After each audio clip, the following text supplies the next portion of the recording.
thrill me.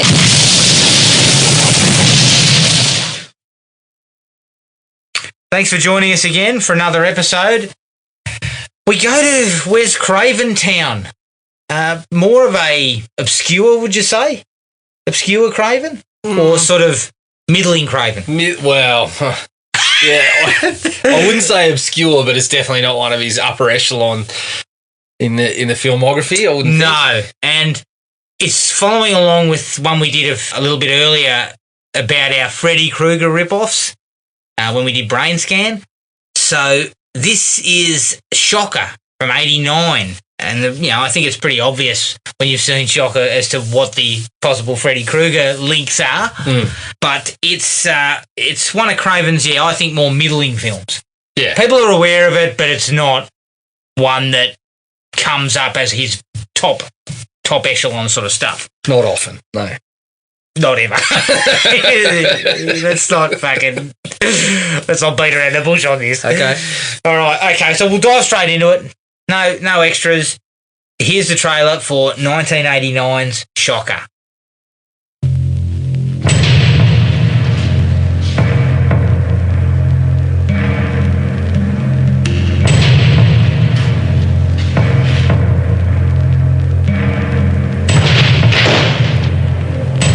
We are here today to bear witness to the execution of Horace Pinker, whose unspeakable atrocities have horrified the people of this great state. He stands convicted of 52 counts of aggravated assault, 23 counts of armed robbery, and 37 counts of murder in the first degree. Prisoner, have any final words? Yeah. No more Mr. Nice Guy. I don't think he's dead. He's among you. Now, Wes Craven brings you his greatest creation. No more! Shocker.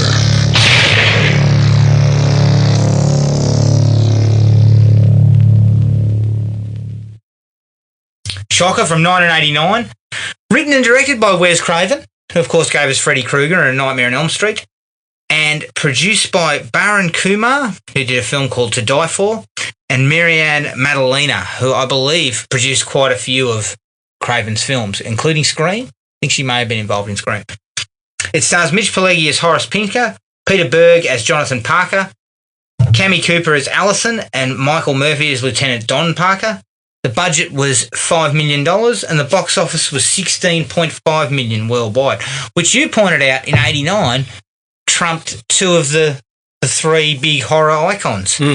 Michael Myers, Halloween 5, no surprise there. Yep. And Jason Takes Manhattan. Correct. So also no surprise. Nightmare on Elm Street 5 earned more. Not much more though, I think. No, not a lot. They only made like 25 or something. Yeah.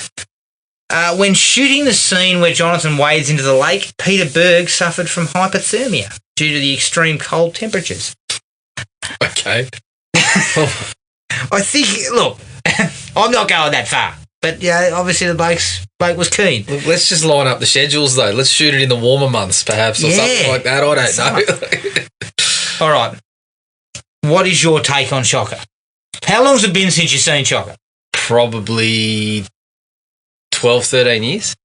12, 13 years. Long time. Yeah, mine's longer than that. The first time we watched it, I thought it was just a pile of trash. I think I might have watched it with you. So, well, pile of trash. Maybe I didn't. Maybe I didn't makes watch it with you. But I enjoyed it a lot more this time around. Yeah. It's not great. It has a lot of faults. But you can kind of see why it still resonates with some people. It's got some pretty solid ideas. It looks great at certain points. Like the film looks great. I think Wes Craven has directed it pretty well again, and there are some really good sequences. Unfortunately, there's so much crammed in there. It's just like bloated and overlong, and it changes tone constantly. Like it's continuing to shift tone, and you get these scenes where you're bursting out laughing, and then you'll get a really creepy kind of a creepy scene that's really well shot and looks fantastic straight after it. You're sitting there wondering what was going on.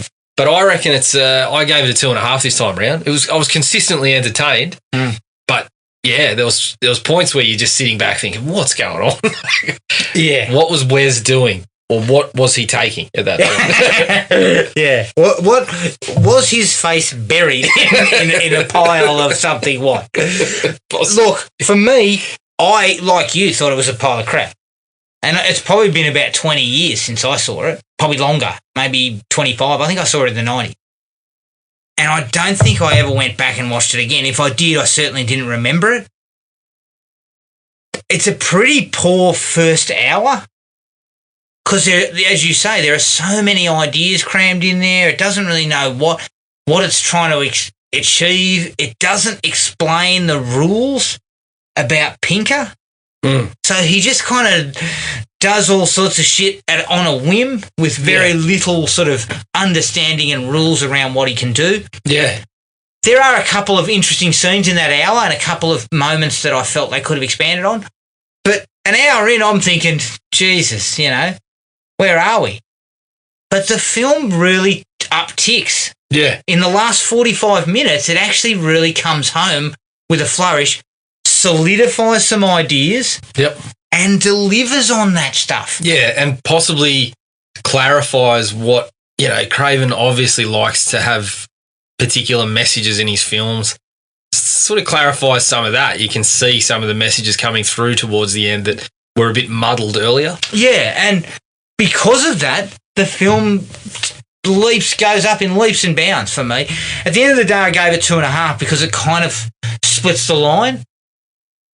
But ultimately, the last 45 minutes is where the film kind of shines. And it's funny, we were having a bit of a look at whether there was talk about a remake, and there was some talk about a remake. Yes. In the mid 2014, 2015. Allegedly, Peter Berg was all over it. And we saw with our own eyes Mitch Pileggi in an interview saying he was well on board for it.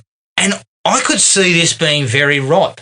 Yeah, for absolutely. A remake. I think if you streamlined and just focused more what the reasoning behind Pinker's stuff was, because I think there's a little bit, if I'm going to compare this to something like Brain Scan, this is more of a Freddy ripoff than Brain Scan.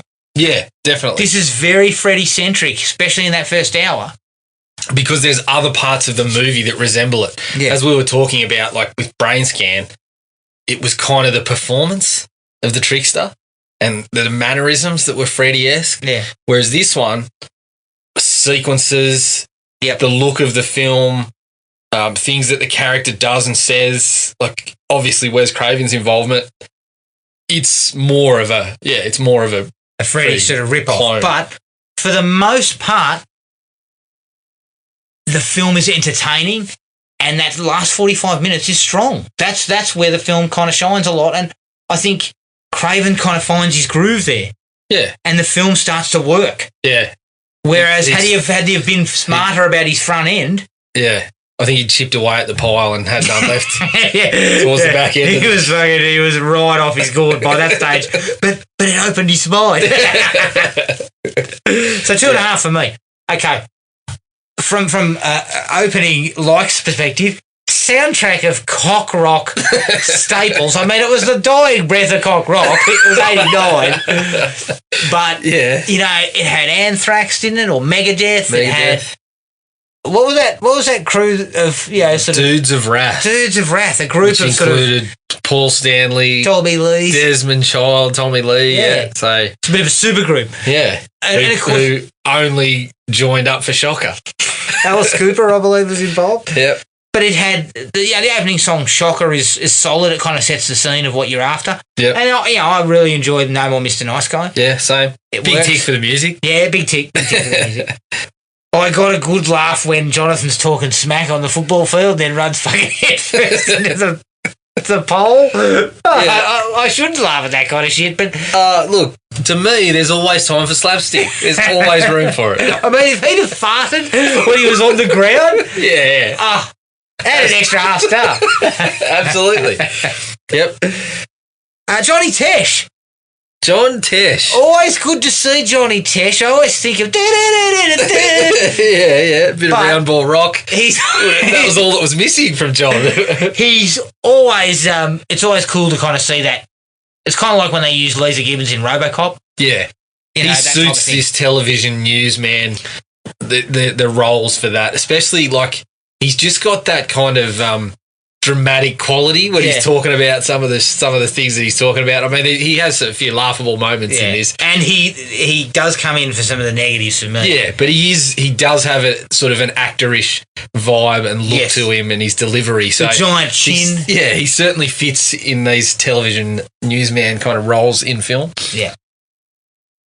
Alison's death actually is a gut punch. Like, it actually works because they show the sort of her getting attacked and kind of fighting for a few seconds. You see him fighting with Pinker. Yeah. Then they cut to the actual aftermath, which is pretty bloody, pretty gross. And Peter Berg's reaction is quite emotional, you know? Yeah. So that whole sequence works, and I think it's a kind of a gut punch. I have a dislike as to where I would have placed it, looking back. Yeah. And trying to streamline the film at the top end. Yeah, I think we'll chat about that as we get to it. I had a dislike to it that was kind of just before, but the sequence itself was, I think it worked really well. As you said, it served a bit of a gut punch there and kind of ramped up the involvement for Peter Berg. I mean, he was already heavily involved. The stakes were already there and he was wrapped up in the story, but it just kicked it up a notch. Yeah. And I think the actress, Cammy Cooper, quite a likeable presence. Yeah. It probably would have been, I feel... Well, you liked her presence on screen. She was a likeable presence, so that's as far as I'm going to go. I would have liked to have seen more of her and Peter Berg because I think they worked well together. You made that pretty clear. You would like to see more of it. Come on. Get serious.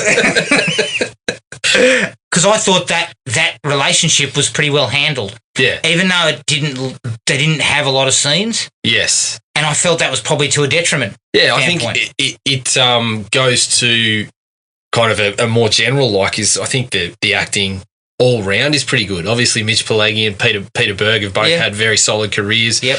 As you said, Cammy Cooper was quite good in the role. Peter Berg's dad was fairly solid. Well, a couple of blow-ups that we noted. I'll get to you later. Yep. But overall, I think the key players are all fine in what they deliver. Yep. There has to be a sort of a cocky edge to Jonathan Parker to start with, which Berg handles well, and then you have to see him kind of break down a little. And he does that. He does that well. As I said, I would like to have seen him and Jonathan and Alison together a little more, just to build that. And I kind of dug the little relationship that they had briefly between Rhino and Jonathan. Yeah. Because they kind of kept Rhino around and he was handy. I kind of liked that little sort of back and forth between them. It kind of worked. So, acting-wise, I think there's absolutely no problems at all. Yeah. And Pileggi is quite handy as a killer. He's big, he's fairly intimidating. Yep. He's got all the right sort of moves about him and solid actor. So, that worked out well. I really liked the bit where he told Jonathan about how his girlfriend died hard. She fought when they finally arrest him. Yeah. It's a real kind of nasty, cold thing to say.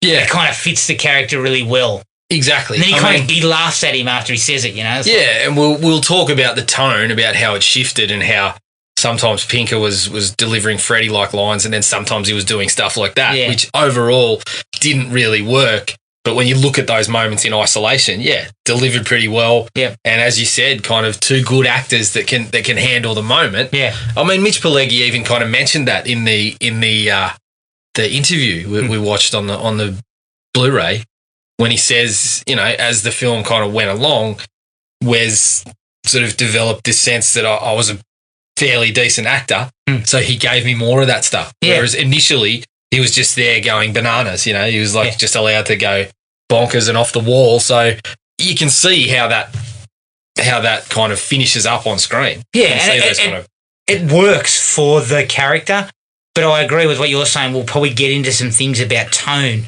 and the character itself being a little bit, perhaps a little underwritten. Probably wasn't a lot there. And in fact, it's probably the quality of the actors that makes it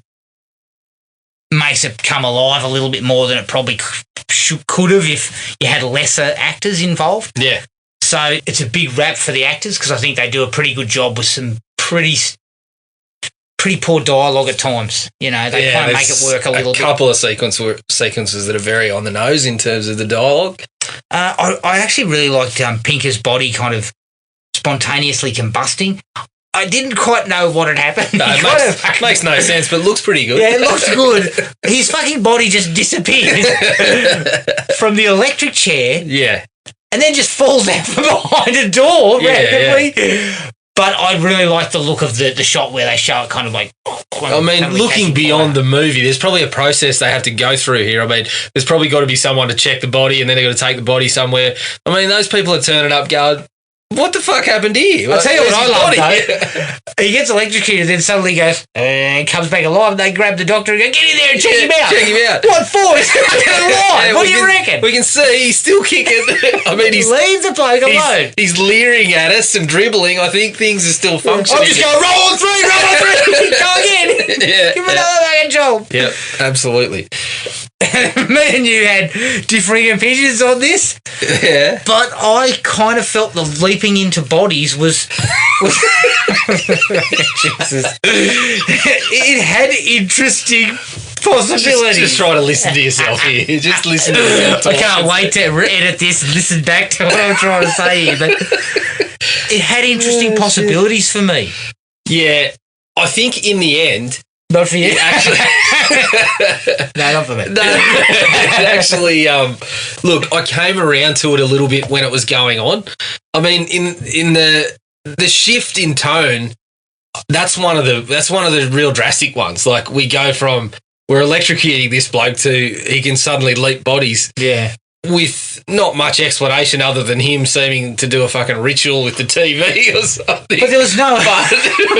But, Jesus Christ, we'll get into that. But when it happens, like the sequence after that where he begins leaping bodies is fucking super entertaining. Yeah. Like sometimes for the wrong reasons, but the minutes preceding that body leaping stuff is actually pretty good. Yeah. And we get that sequence where the cop is, chasing after him, and I mean, I was laughing my head off when it just goes fucking bonkers for a minute, and we get the cop shelling out, shut your fucking face, shithead, and fucking firing at him and dragging the leg after him and then leaping into the little girl and leaping it. Like, that stuff was exciting and fun, as silly as it was. Not always super successful in the wash up, but never boring through that stretch. And kind of gave a little bit of a touch to it. But I will get to something that I didn't like. Yeah, and I think I mean, you said that, and I said you're an idiot. What are you talking about?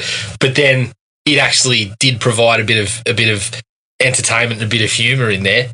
Again, I still have issues about where it fit in the whole tone of the fucking movie. But hey, I enjoyed it for what it was. Yeah. For the short stretch that it was in there.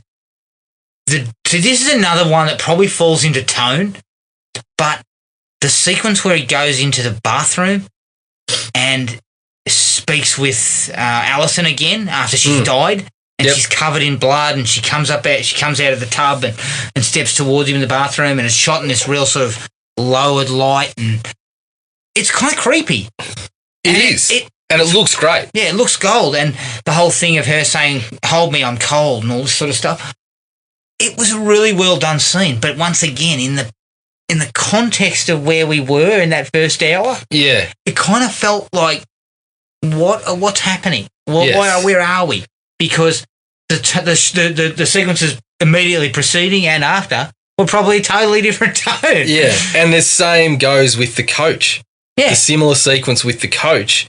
I mean, it's fantastic. Yeah. Like, even with the sort of crazy elements, the coach's performance in there is really kind of creepy and intense. And straight away we go to fucking Alison turning up again and zapping Pinker's fucking, I don't know what to call it, his ghostly kind of apparition visage, which is kind of silly. But, and again, as you said, the before that and after that, we're going to these crazy lengths. But that sequence in there was awesome.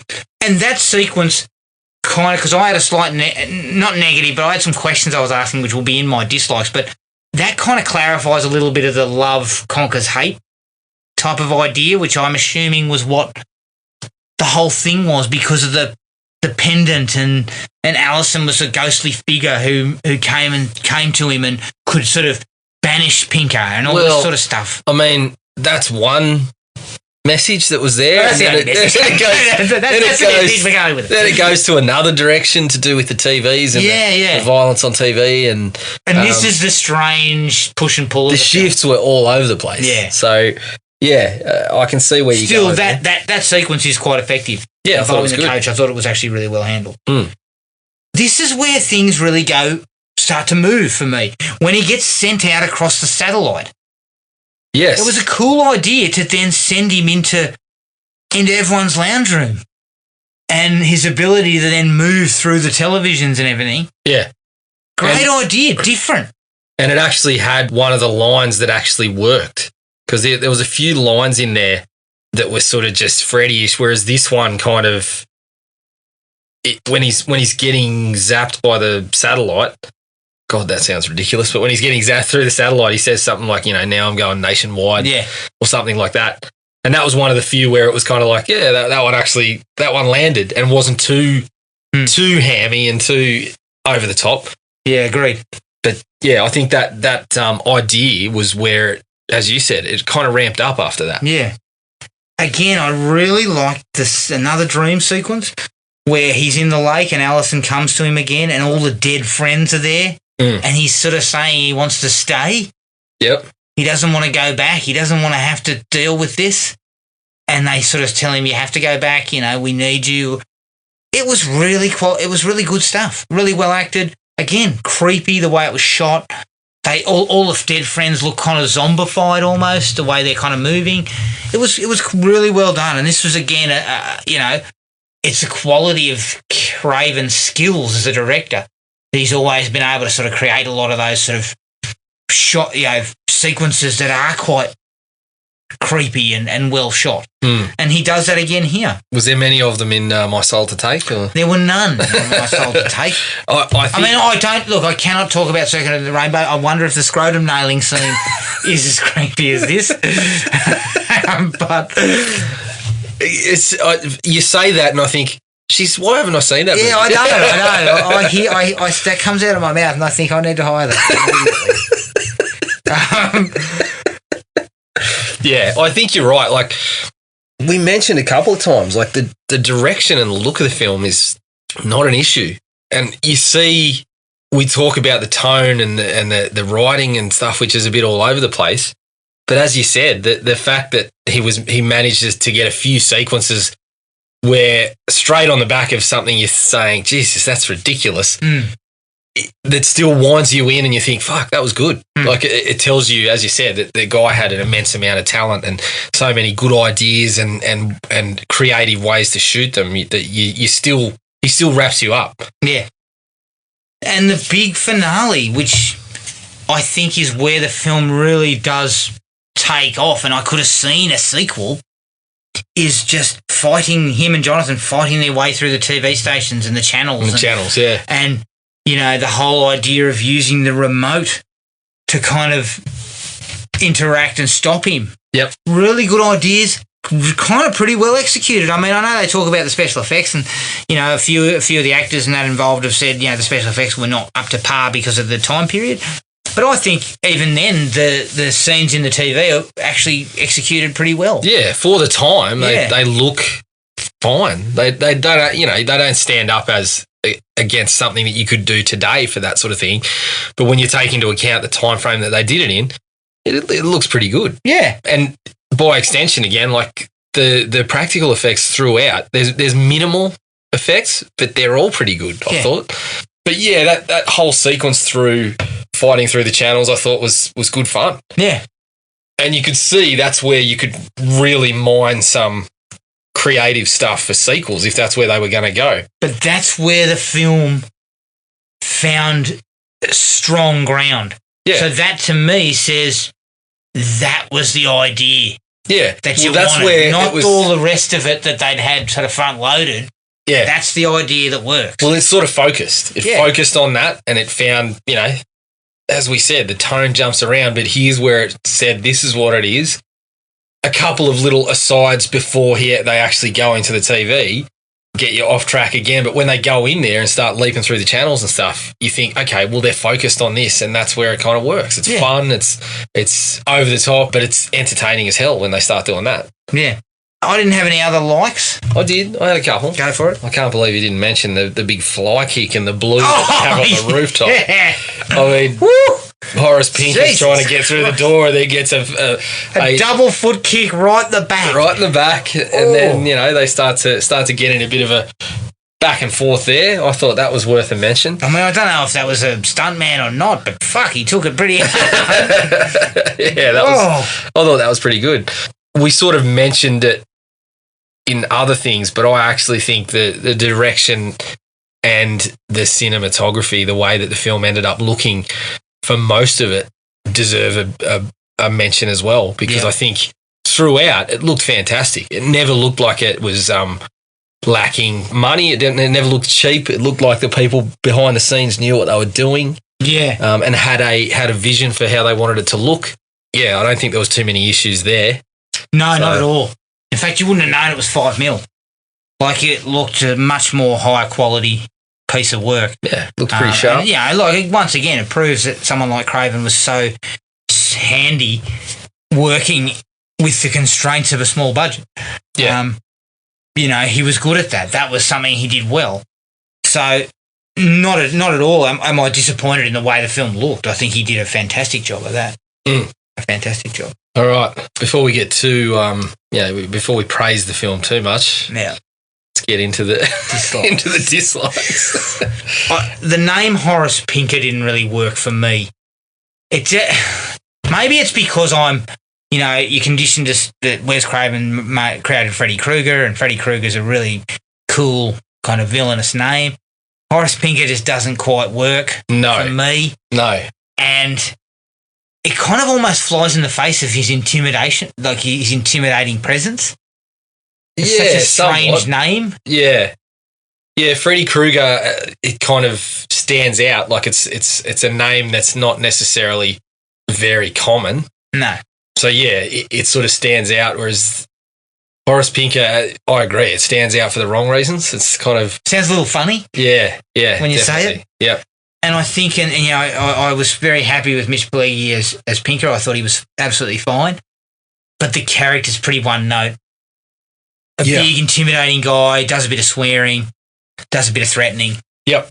Not really a lot to it. And that's not Pileggi's fault. That's the fact that the character, and it may have stemmed from what you said, and he said on the Blu-ray commentary thing, it may have stemmed from the fact that Craven just wanted him to go bonkers to start with, and then tried to kind of insert some things in there. Yeah. Once he realised he could handle it. Yep. And it doesn't always work. Doesn't always gel. Yeah, it goes, as you said, he has those moments where you get a shiver down the spine and you think, oh, it's just despicable. And then other times he's sitting next to a PowerPoint going, I think I can. You're like, oh, okay. Whoa. And building on that, the whole attempt to create a new Freddy is just really to the movie's detriment because it tries to copy it so much. Yeah. But it copies a lot of elements from Elm Street, but then gets a couple of points really off.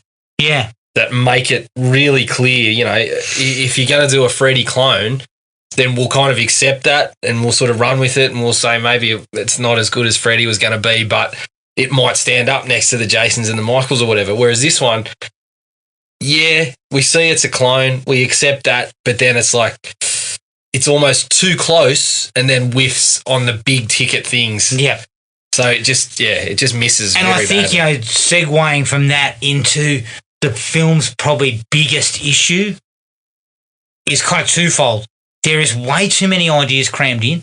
Yeah. So you've got the idea of dreaming, the connection between Pinker and Jonathan.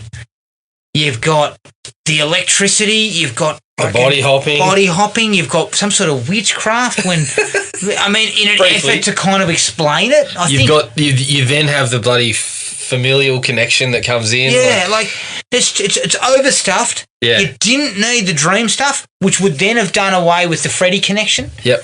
Because to me, what couldn't it have been something like Jonathan sees Pinker's van outside his last, like he walks past with his girlfriend earlier, and that, you know, while the massacre's happening inside, Yeah. sees the van, sees the next day that there's been a murder, says, "Oh shit, I walked past there. There's said Pinker's bloody TV repair." Yeah. And then we're from there. But it was The a dream stuff- sequence. The dream stuff is just silly.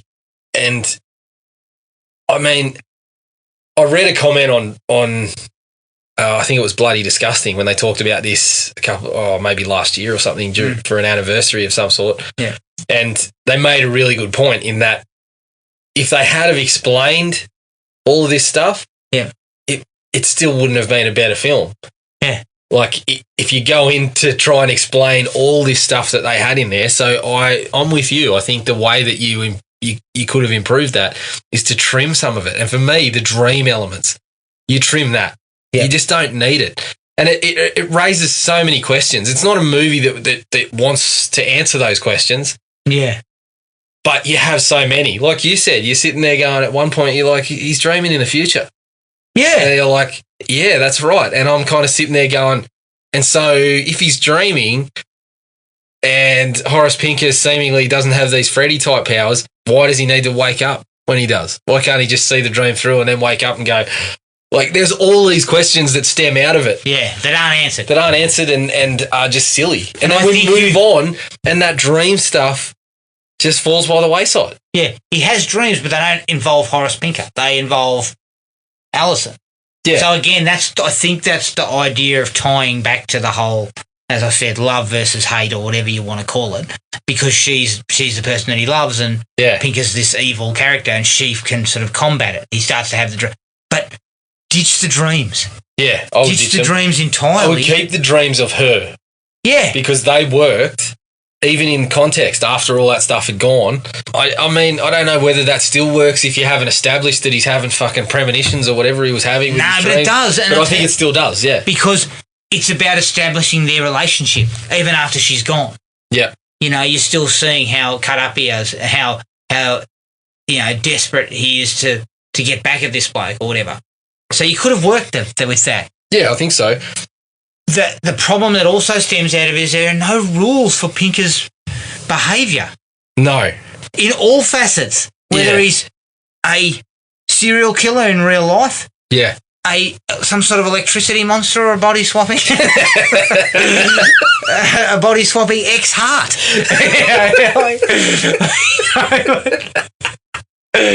Oh, shit. No one knows how to explain any of this. I mean- and it seems like they kind of shoehorned that witchcraft bullshit. Did in there. somebody say to Wes Craven, can you pitch this to me in one sentence? Because it'd be a fucking long sentence. I'll tell you what, It'd be mate. incoherent. I'll tell you. It would have needed to be a fucking 40-page treatment. Yeah, absolutely. Just to understand what they were trying to achieve. Yeah, I just think it shifts so often, and going back to the kind of Freddy comparison, this kind of fits in with what you're saying, and I think it's one of the big things where they missed with the Freddy. We're trying to recreate Freddy again. They had Horace Pinker for so long before he becomes any sort of supernatural entity. Yeah. And as we said, if you go on that way, I mean, it was 40 minutes before he got executed. And that preceding, that 40 minutes beforehand is when all that stuff's going on, the dreams and all this craziness. And it just doesn't work. Yeah. It just, Pinker as the serial killer has its moments, a couple of brief moments, as you said, where he's kind of creepy and whatnot, but it takes so long. And then when he gets executed, it's almost like a second sort of inciting incident. It's like the first act goes forever, and it's got like two starts almost. The start where his family gets killed, and then his girlfriend follows on after that. But then it's almost another start when he gets electrocuted. Yeah. It's and really my thinking weird. is that would have also fixed the film is too long. Yeah, absolutely. It's an hour 45. It could have been a tight 90 minutes. You could have trimmed 15, and you would have trimmed it from that start. Yeah.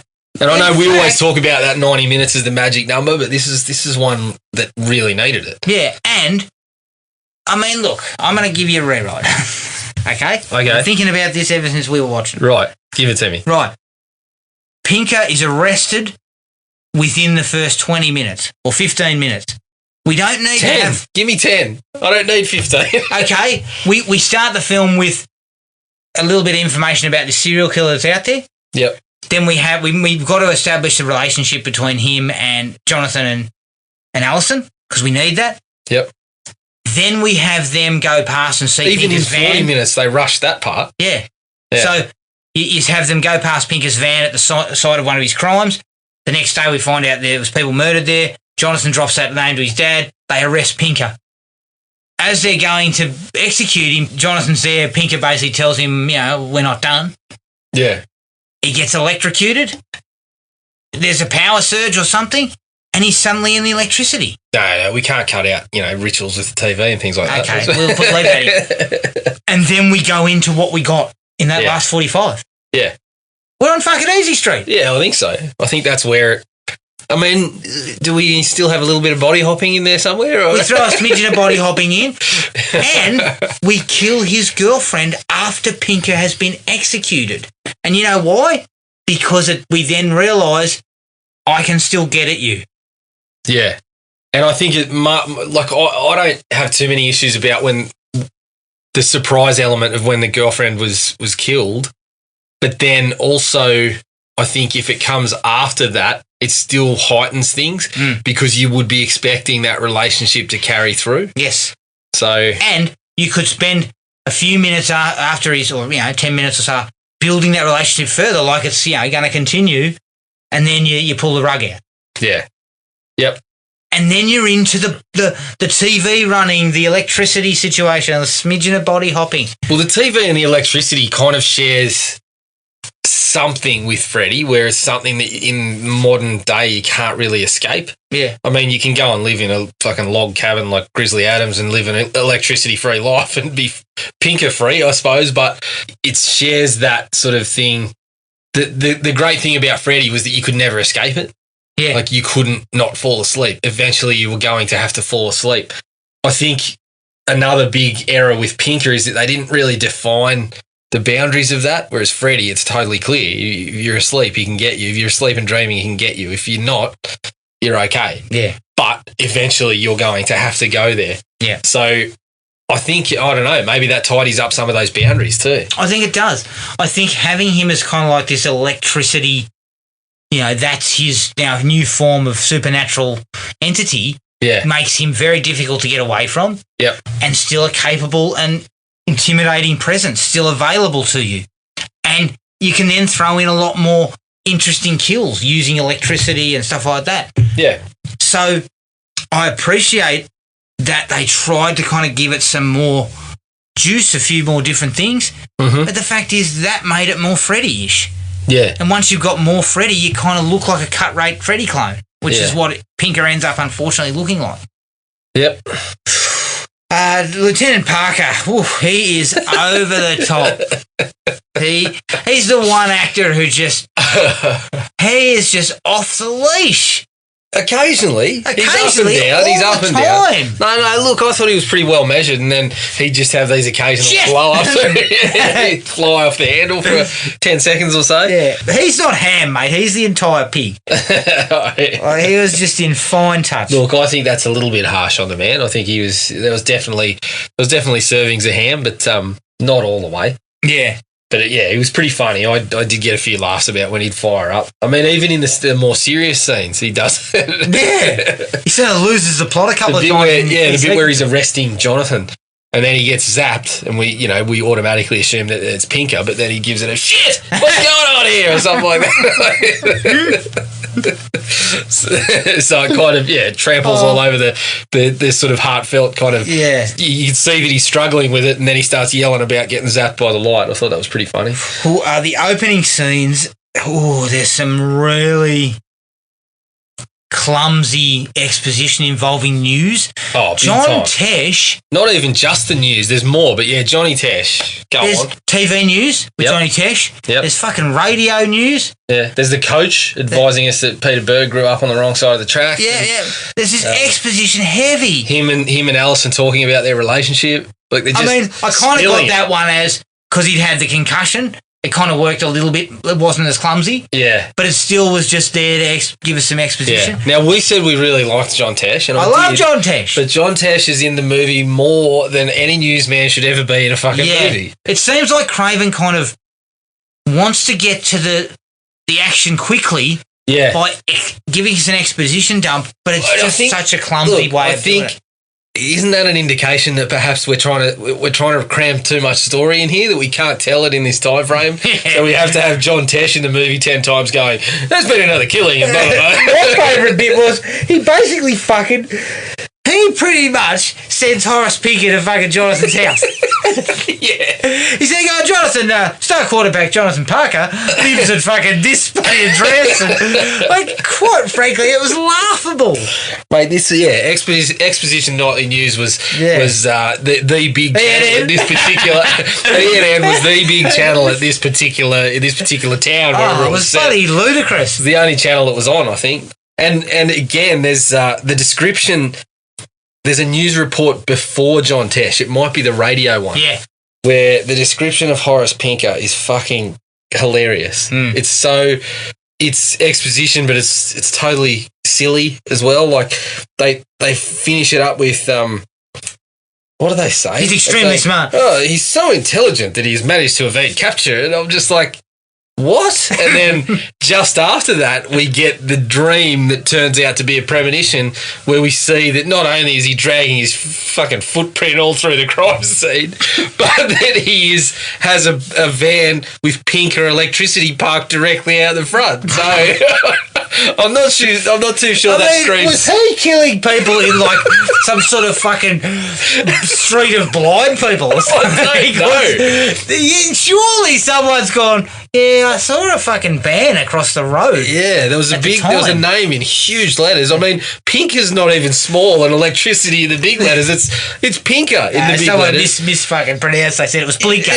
Yeah, you're looking for a Mr. Plinker. Yeah, it doesn't exactly scream super genius to me. I mean, the way that they describe him on the news, it's like we're dealing with the Riddler or something. And then when they go and confront him, it's like, again, I was laughing at that scene because we were talking about how there was too much focus on that. He's got fucking trapdoors in his bloody electrical shop, and a bit silly. Yeah, that stuff got quite silly. Not as silly as the scene in his cell where he seems to be using the fucking TV to summon the devil or some shit. Yeah. He's got, and the big things, the big mouth comes out of the TV and speaks to him. oh, wow. What were we doing there? Like, that's face down in a pile of coke for like a week.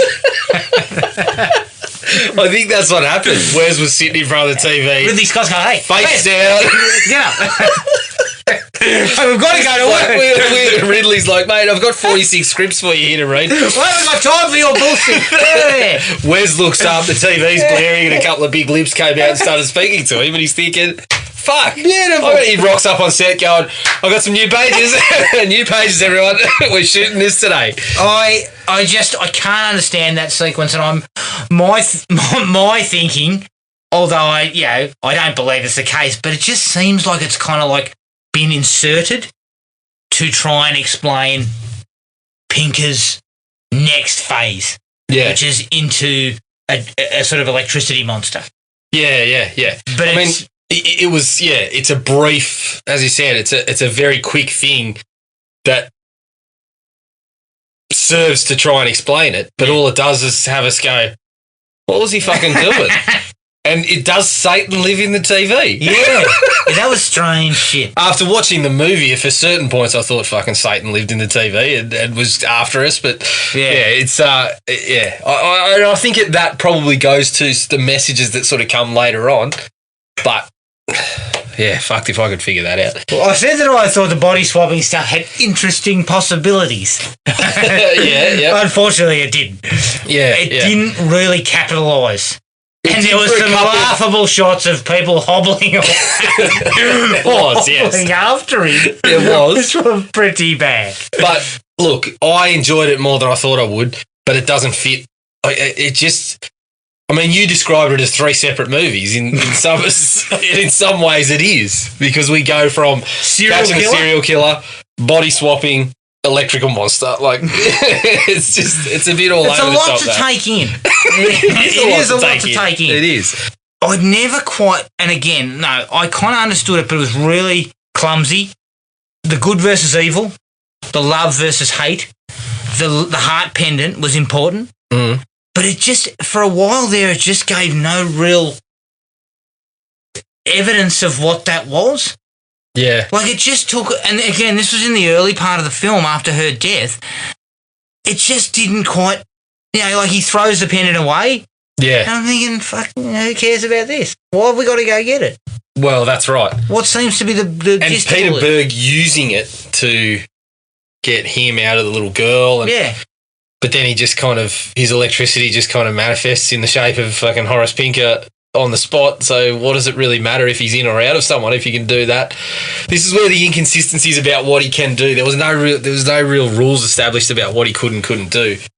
Yeah, it was a little bit confusing. Yeah, it was confusing. It sort of came. It kind of focused a little in the end. And again, this is why I say the end is the best part of it. Yeah. Because it does focus it down. Yeah, I think it does. I think you also skipped over one of my favourite parts in the movie was the fucking insensitive reporter. A man dealing with the murder of his family. Freshly dealing with it, mind you. He's just fucking walked out of there. Just walked out and cops said, Lieutenant, now that the killer's murdered your own family, we got any leads on this? Yeah, I don't think he's going to talk to you after that one, mate. I don't think that's the way to approach the situation. Like, leave him alone. Just for a little bit. Lieutenant, here's my card. Can you going to talk to you tomorrow? I don't know. That was quite funny. I only had one other real big dislike. Did you? Shit, I've still got a fair plenty. old list. Okay, that's good. Because again, we're starting to hit the point of the film where I really felt it came good. Yeah, I'll backtrack a little bit. Yeah, the human chair. Fucking laughable. Yeah, I mean Freddy had the phone and things like that, but the Pinker recliner doesn't really work. No, and it looks ridiculous. They give us a Chekhov's fucking chair when he comes home from training and sits down in the bloody Ass Blaster 3000. Yes, yeah. I'm thinking, oh shit, that'll come back later. Yeah, that'll come back somewhere. I think it's it could have passed off like if it was very brief. But I mean, the chair grows eyes at one point. Yeah, that once the chair had eyes, I was out. Yeah, and then Pinker kind of manifests. It looks like he's taken him from behind. The whole thing just looks fucking ridiculous because you've got the two blokes holding each other and surrounded by pieces of chair. It did not work, and it could have just been left out. Yeah, I think it probably could have been left out. Especially, once it started to, Pinker didn't need to come out of the chair. He could have. The chair could have like grabbed him by like using the arms and stuff to come alive kicked off the scene or something. Yeah, and then he kind of gets out of it and it transforms into Pinker. I don't know. Yeah, could have worked better that way. That was the last one for you. Yeah, because I felt the film came good here. Yeah, well, it did. I but had there was less still issues in the back end. Yeah, there was still some things. Yeah, I will backtrack on some of them, but there was still a few things. Give it to me. Johnny Tesh telling us that Pinker's evaded the cops, but seems to have mysteriously doubled back. And then the TV goes, click, and it's in Allison's place, and we think, oh, okay. He's doubled back to your place. That was, if she hadn't have said click, it would have been Tesh pointing at her. I think he's coming for you. It's just, that was... it's one of those things where it's a fine line. You get what they're going for, and they're trying to sort of give that impending doom, but just a little ease off, just a touch. I think we kind of, we could still get it without being pointed out that clearly.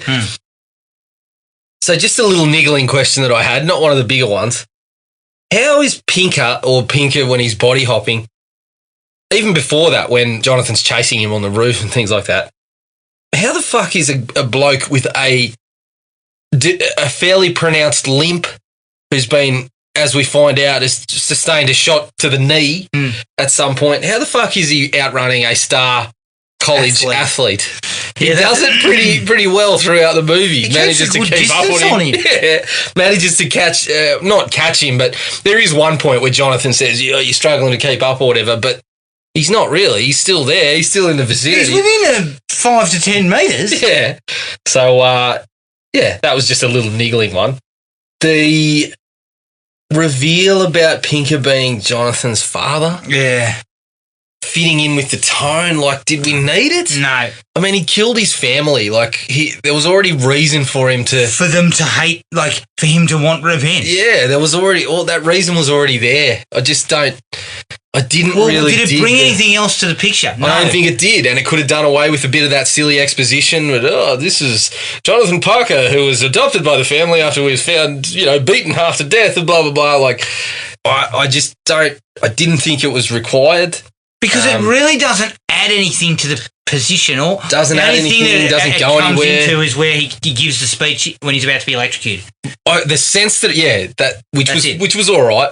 The sense that I got was that it was supposed to be one of the reasons that he was fucking able to dream about him. You see, if you didn't have that dream, I don't care about that. Yeah, I didn't care about that anyway. Yeah. The setup to the TV prior to going to the TV again. Which does contain some all right scenes, as you said, the one where the friends come back. Yeah. But again, it's really bloated for a couple of minutes. We go from the satellite to, we kind of get the sense of where it's going, but we go from that to prolonged sort of, it's probably only about 10 minutes in the movie, but it seems to take forever to actually get to him and Pinker in the TV when you know that's where it's going. So I thought that could have been... Again, could have been streamlined a touch. Yeah, I'd go with that. But yeah, as you said, once that sequence gets going, I mean, I love the part where he fucking gets slammed on the table with Johnny Tesh is on the table. He jumps up and stuff, and that sort of stuff fit with all the commentary too about. And I actually liked the bit where they violence. came out of the telly into that family's living room, beat the shit out of each other, smacked the crap out of the father, and then left back and they're still sitting there eating their popcorn. Yeah, I thought it was good. That was good. But it also gave reason for all the John Tesh stuff prior to that, because we were sitting there going, shit, he's in it a lot. But then when you see that, it's kind of like, oh, well, this is the message that they're delivering about some of the violence on the TV and some of the news and that the insensitive newsman, kind of all that sensationalism. And then it's fucking right on Johnny Tesh's table. He's involved in it, and you're kind of thinking, oh, well, Craven's kind of saying that you've got some responsibility with that, like, and you sort of that starts to make sense. So I really did like that sequence, but we probably could have got it to it just a shade quicker. Yeah, I'd agree with that. And I believe that was it. Other than Pinker jamming his head in the TV, I thought that was quite comical. That was a little bit comical at the end, and probably wasn't really necessary. But I mean, it didn't hurt. To me, it didn't hurt where that things had got. No, that stuff was all. Yeah, it was all pretty over the top by then. Anyway, so that's everything. That's it. All right, that was 1989's Shocker. You can find us on Podomatic, iTunes and Spotify. Send us an email at thrillme@iinet.net.au. We're on Facebook at Thrill Me Podcast Australia, Podomatic at thrillme.podomatic.com, and Instagram at thrillmepodcastau. Don't forget to rate and review us on iTunes and Podomatic. And keep an eye on our Facebook page for details of the next film. But until then, take it easy, and we'll catch up with everyone later. Cheers. Find the podcast at Podomatic or on iTunes. Don't forget to rate and review. Like us on Facebook at Thrill Me Podcast Australia, or contact us at thrillme, all one word, all lowercase, at iinet.net.au.